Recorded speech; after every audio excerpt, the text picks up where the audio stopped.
I'm starting my channel officially, and I wanted to start off on a lighter note. Well, I don't know what would be lighter. I was going to start off talking about my weight loss challenge that I had did, but I put that video up and then I pulled it. And now I'm coming back with this video, and I think it's important, and it'll help people understand maybe me and why I call myself victoriously me. I want to stay on track. I'm going to do my best to stay on track because sometimes I veer off. The subject that I'm choosing to start with is going to be toxic mothers. I feel like we need to talk more about it because I feel like we don't. There's been a few movies, if you see my thumbnail, there's a few movies that show toxic motherhood. I have Mommy Dearest on there. There's one of the big ones. And the reason why I chose most of the images from that is because when I was young, I used to call my mom Mommy Dearest. After I had seen that movie, I was just like, this is my mom.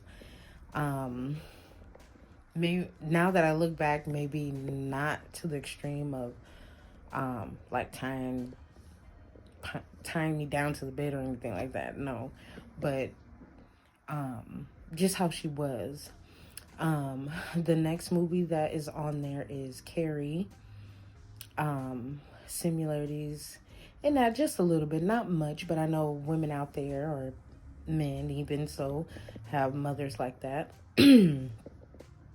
I know a gentleman I used to talk to, his mother, I would say, was a toxic mother as well. And we'll get into that also. So I'm gonna try and talk fast, but not so much because I don't know how long this is gonna be, but I'm gonna try and keep it kind of short.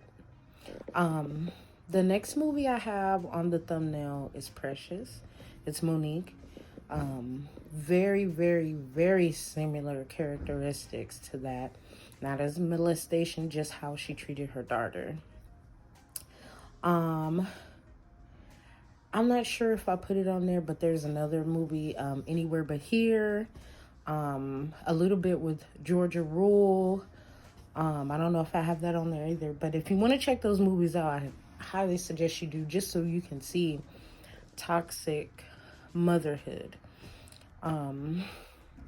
For me as a young child, I think as a little girl, I knew that my mom was mean, because sad to say, there was an incident when I was young. My mom was choking because she was allergic to shrimp. So she had an allergic reaction, and, she had to call 911. And then I got on the phone and I told 911 that she was faking. Because I just feel like my mom was over the top and dramatic, and she can be at times. But in that case, she wasn't. But I feel like as a child, I don't even think I was 5. I might have been 5. I told 911 that she was faking. And she was cooking the shrimp for me. Isn't that terrible?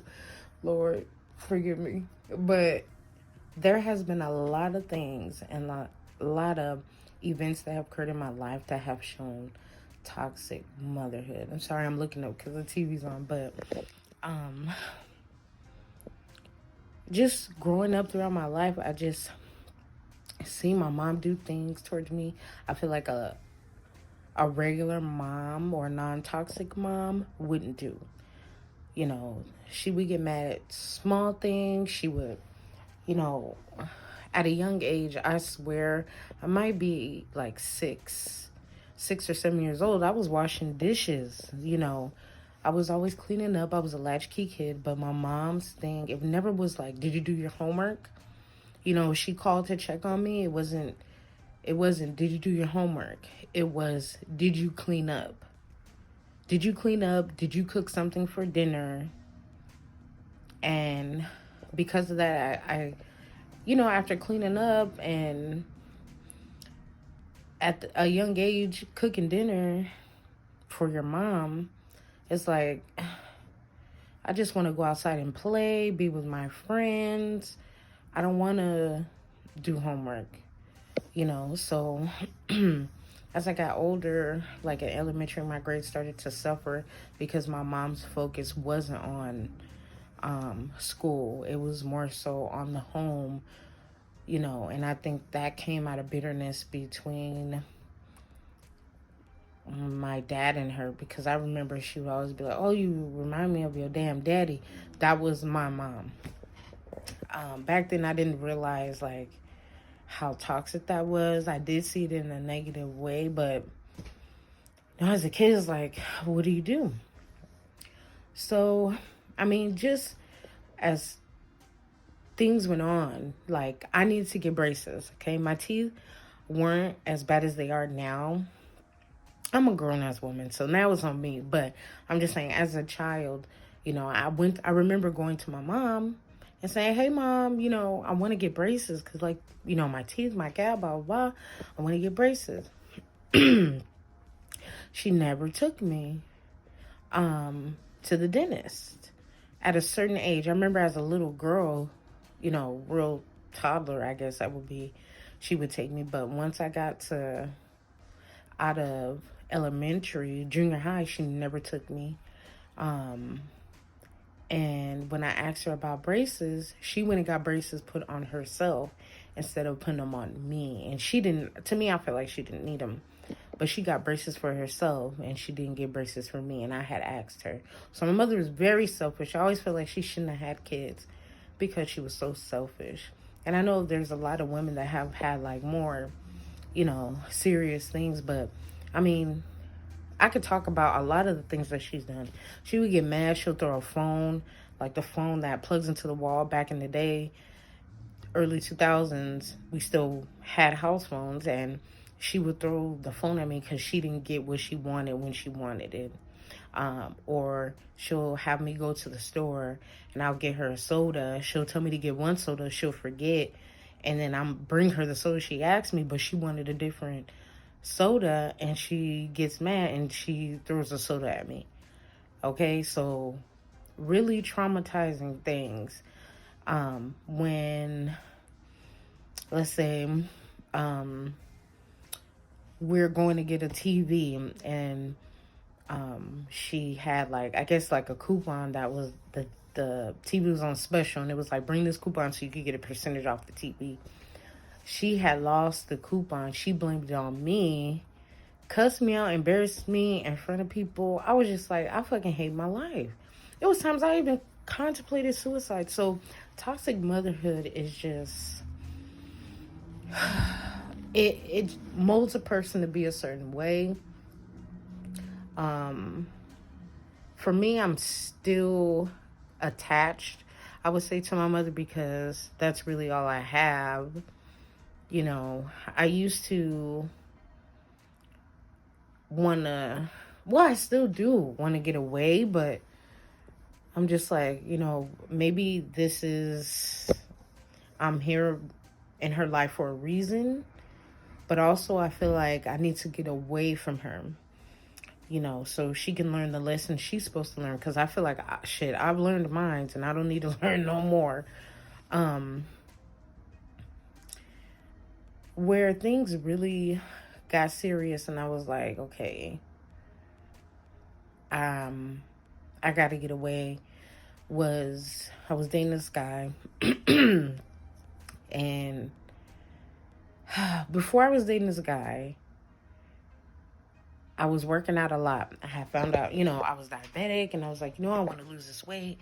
I don't want to be diabetic. I just want to, I got to fight for my health. So I will work out every day. So I work out 5 days a week, 2 rest days. I would do 2 workouts a day. One before work, and then one when I would get home.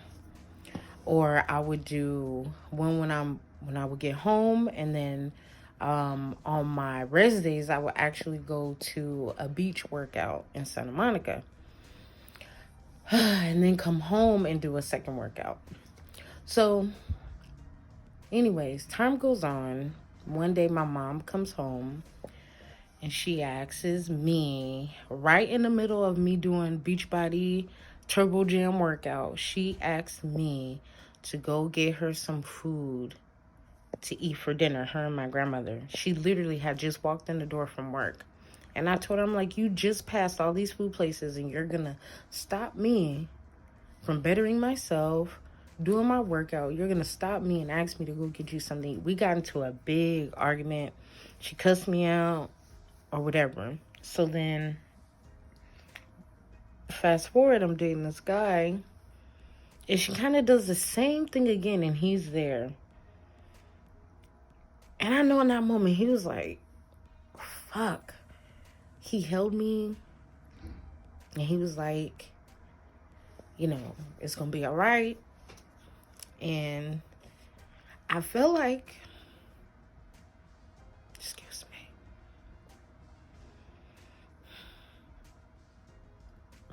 I feel like that's when I should have left. The fact that he witnessed that, witnessed my anger, her anger, my fight, and me being stuck.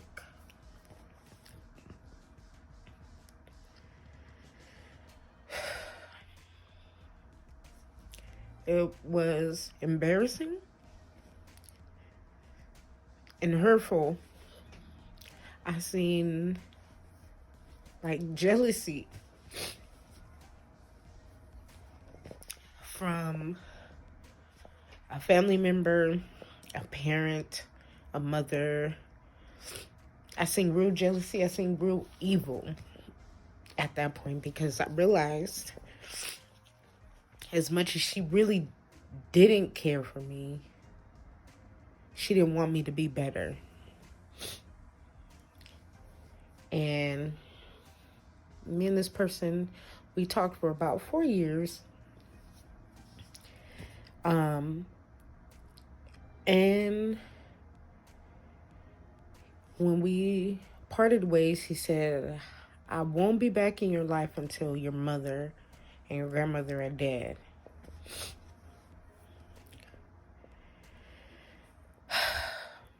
And I understand that. Based off of what he's seen, I could definitely understand that. And it's hard for me to break away, because, you know, they really don't have, my mother and grandmother don't really have anybody that they can have helped them, you know, the way that I helped them. So I guess I've enabled them as well, but I don't know. I think that came from my childhood and how I was treated. So I feel like I'm stuck. So anyways, fast forward to now. I get a job, I apply for a job, and I move. I moved from Los Angeles County to San Diego County. And the distance really helps. But still now, because I still help financially, it's still a burden, because I still have to help with certain things, but I feel like it's still too much dependency on me. And once I get angry, and it makes me sad, because I have to get really angry and show how frustrated I am and make threats and all that shit. Like, why do I have to make threats for you to understand? Why do I have to say certain things for you to understand that I'm fed up? This needs to stop.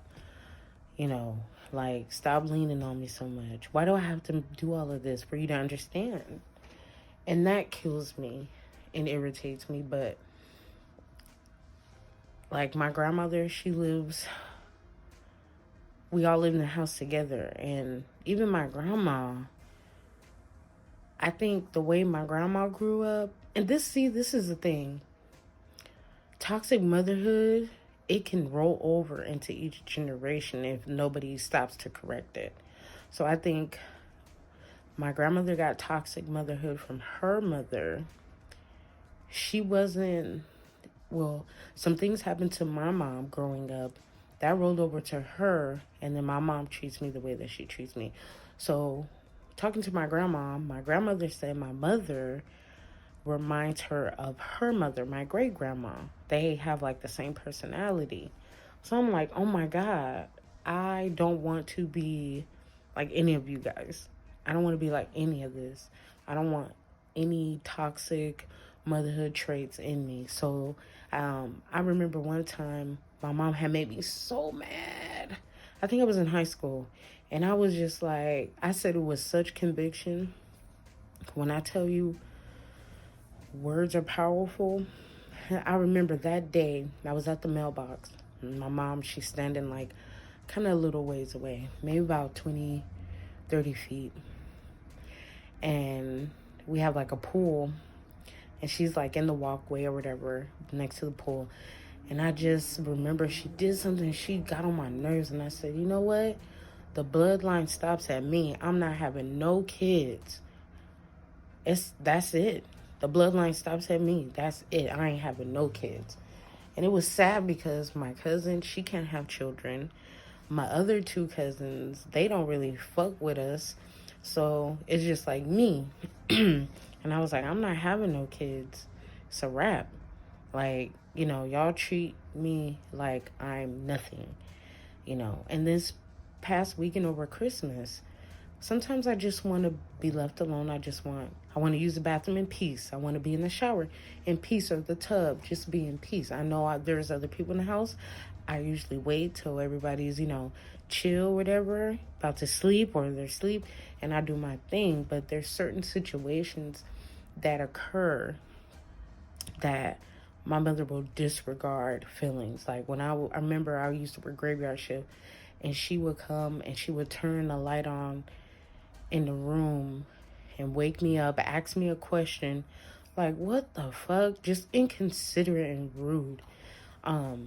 And I just remember the guy I was dating. I remember we were in the kitchen one time, and he was just like, you're better than your mom. And he said it loud to where she can hear. He was like, you're better than them. You're better. And I sat back and I thought about it, and I said, you know what, I am. Because of certain things that I wanted and how I acted, and I am better than that. I know not to be rude or disrespectful in that way. If you're sleeping, I'll let you sleep. If you need time to yourself, I'll let you have time to yourself. Why can't you respect me and allow me to have the same? So, I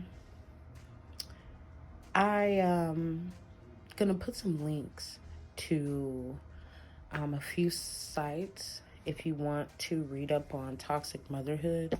I think it would be great. I found a few that I thought were interesting, and steps you can take to detour yourself from being that way and not repeat it. And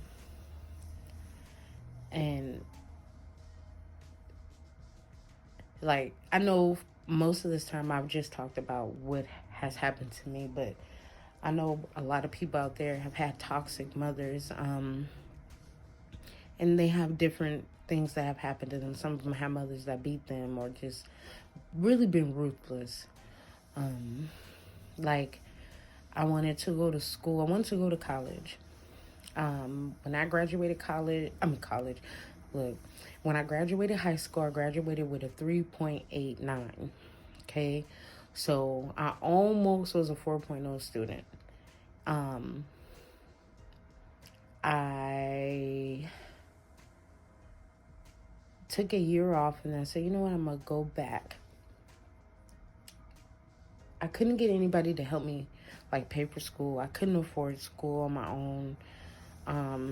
It was just a struggle. So I said, you know what, I'm going to take some time off, try and find another job where I can make some more money and get some more help, because we didn't qualify for any grants or anything like that. And I didn't want to get college loans, student loans.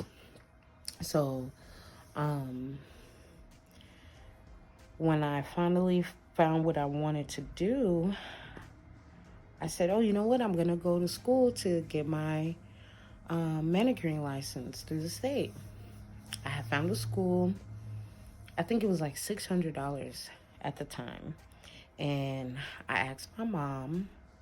I had been doing now, catch this, I had been doing my mom's pedicures for years. I would change her polish. She would get her feet done by me every weekend. So she was spoiled. And when the polish wasn't right, she made me take it off. We would get into really bad arguments, but it helped make me better. But it was just ridiculous. But I asked her if she would help me go take the course. It was $600, and she didn't. So that made me real sad. And I was like, fuck. I'm like, what am I going to do? So I ended up getting a new car. And what happened was I was in network marketing. I had a coffee business. And I would get up at like 3 or 4 in the morning, stand out at the train station and sell coffee in the morning to people getting on the train. And she seen me doing that, and I guess she was kind of like, wow, she's going to sell coffee at 4 in the morning by herself. It was hard for me to do something like that, but I did it. And I said, you know what? I'm going to do this business. I'm going to make enough money. I'm going to get me a car. So I didn't quite make enough. Well, I needed a car way before I made all the money I needed to make to get the car. So I ended up getting in a car. My mom, she was kind of like, wow, okay, I seen her doing this. She was trying to get a car, blah, blah, blah. So when I went to get the car, I asked my mom to co-sign for me. My mom, not anybody else, my mom, I had a job. I was working at the airport, doing airport security, and she wouldn't help me co-sign for the car so I could get a lower payment. So I was like, fuck it. Like, I was like, well, it'll be a higher note, but we could do it with just you. So I ended up getting a car. So then I get the car. Then she wanted to dictate to me when to go out, when to do this. I'm like, I'm paying my own insurance. I'm paying my own car note and putting gas. Don't tell me what to do, because you didn't help me get this bitch. Don't tell me nothing. So I know that I'm a courageous person, and all the obstacles that I've had, I've conquered them. I've overcome them, and I've been victorious in those areas. So my ex, he would give me the name of Victorious, because my middle name is Victoria, and he would call me Victorious. So that's where Victoriously Me comes from. I also do nails, and I ended up getting my manicuring license in the state of California. I had got money back on my taxes, and I said, I'm not going to blow this money this time. I will get money back, and I said, you know what, this time I'm not wasting my money. I'm going to go to school. I found a school. I went to a school it's called Palace Beauty College on Western in Venice, in LA, Koreatown. I met with them, took a little test. They told me how much it was. I wrote them a check, gave them the rest of the money, and that was it. And I went every day. I slept out of my car because I had a sleeping arrangement with the guy I was talking to, with his brother, who literally lived up the street. And I said, if you would just let me rest my head, I won't bother you. And he was like, yeah, it's fine, cool. When the day the school started, or like within that week, I went to him. I said, I started school. Can I stay? He changed his mind. He was like, you know what? It's too much, blah, blah. And I was like, wow. So I ended up sleeping out of my car. I was injured. I had got hurt at work, and I had to do therapy. And I worked at LAX. They scheduled my therapy to be near my home. So I would drive to school at 8 in the morning, stay there till 2, drive all the way back to Pomona, go to therapy, drive all the way back to LAX, go to class. Go to work, get off. I would sleep in my car next to the school, and then get up, go to the gym, shower, and do it all again every day. I never told anyone that I was doing that for a long time. And I remember I would cry, and I would just cry. I would cry. And I was just like, what the fuck? Like, why is life so hard? And it just makes me have empathy for, people that's trying to do better and they feel like they can't. I know how that feels. So I don't put them down. I just encourage them, because that was a hard time in my life. Super hard, on top of, trying to lose weight. And it was just a lot. It was just so much. And I was just like, I can't do this.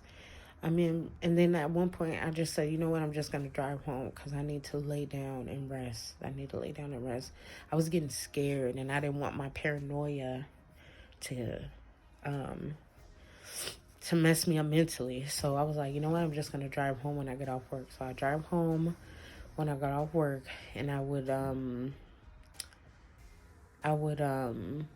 sleep and get up, and I literally have 3 hours of sleep and go to school. And I would cry in the morning when I would get up. But I finished and I got my license, and it feels so good. And I'm a mobile manicurist, and I'm just happy I made it through. So anything is possible, and you can avoid, mistakes that your family made, but not treating you right and not respecting you. You can avoid that. We hold the power. If you have a toxic mother, maybe you should sit down and talk with her if you haven't talked to her. You know what I'm saying? If you have a parent that is toxic, sit down and have a talk with them. I had a talk with my mom, but I don't know how much it helps. It only helps when I tell her how I'm going to stay away from her and like make threats. That's ridiculous, because I think that's another form of toxicity. Because I shouldn't have to do that.